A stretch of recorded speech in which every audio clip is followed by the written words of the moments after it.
Supreme hero Sai Dharam Tej ప్రధాన పాత్రలో నటిస్తున్న సినిమా గాంజా శంకర్. తాజాగా ఈ మూవీకి తెలంగాణ యాంటీ నార్కోటిక్స్ బ్యూరో పోలీసులు నోటీసులు ఇచ్చారు. ఇక సితారా ఎంటర్టైన్మెంట్స్ బ్యానర్ పై ఈ నిర్మాత నాగవంశీ ఈ ప్రాజెక్టును నిర్మిస్తుండగా ఈ చిత్రాన్ని డైరెక్టర్ సంపత్ నంది తెరకెక్కిస్తున్నారు. ఇప్పటికే ఈ మూవీకి సంబంధించి విడుదలైన చిన్న గ్లిప్స్ ప్రేక్షకుల్లో ఆసక్తిని రేకెత్తించింది.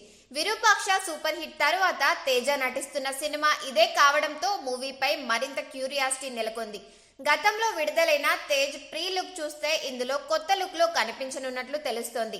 మెడపై త్రిశూలం, దాని కింద డమరుకం టాటూ కనిపించింది. అలాగే చెవికి పోగు ఉండడంతో ఇందులో తేజ్ గంజాయి అమ్మాయి యువకుడుగా కనిపిస్తున్నాడని టాక్ నడిచింది. ఇక ఈ నేపథ్యంలోనే మూవీలో గంజాయి పదాన్ని తొలగించాలని నోటీసులో సూచించారు. టీఎస్ న్యాబ్ పోలీసులు ఈ సినిమాలో మారక ద్రవ్యాలకు సంబంధించిన అభ్యంతరక సన్నివేశాలు ఉంటే ఎన్డీపీఎస్ 1985 చర్యలు తీసుకుంటామని హెచ్చరించారు. ఈ చిత్రంలో గంజాయి మొక్కల్ని చూపించడంతో పాటు ప్రోత్సహించినట్లుగా సన్నివేశాలు ఉన్నాయని నోటీసులో పేర్కొన్నారు.